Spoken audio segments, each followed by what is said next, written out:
يا أيها الذين آمنوا اتقوا الله وذروا ما بقي من الربا إن كنتم مؤمنين، فإن لم تفعلوا فأذنوا بحرب من الله ورسوله، وإن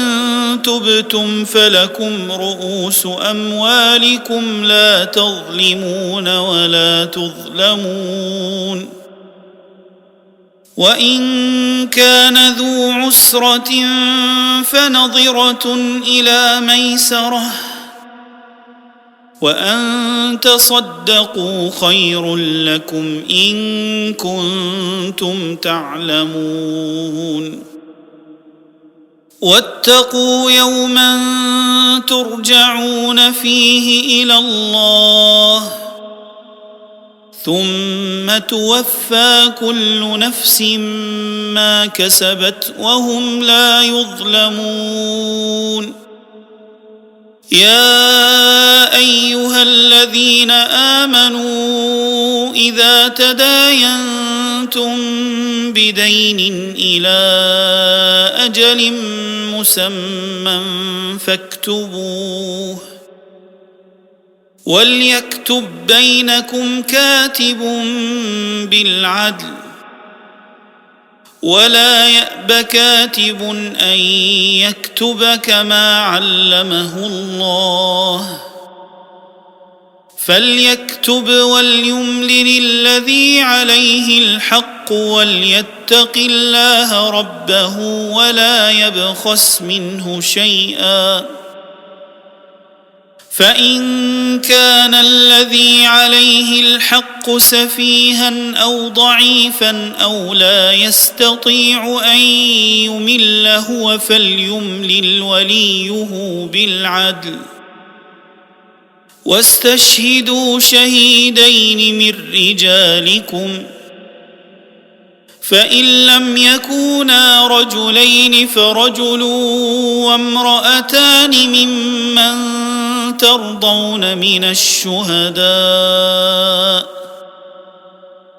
أن تضل إحداهما فتذكر إحداهما الأخرى، ولا يأبى الشهداء إذا ما دعوا، ولا تسأموا أن تكتبوه صغيرا أو كبيرا إلى أجله،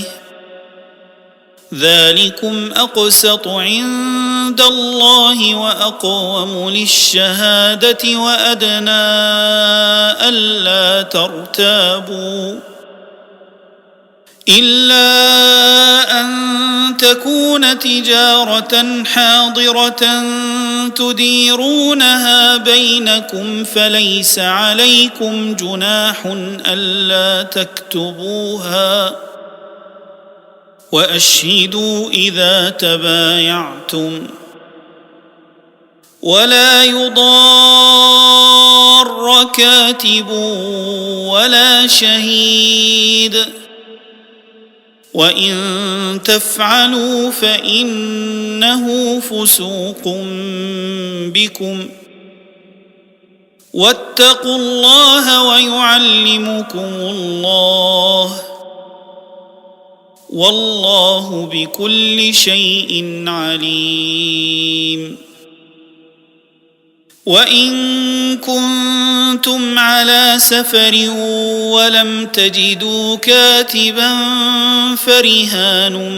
مقبوضة، فإن أمن بعضكم بعضا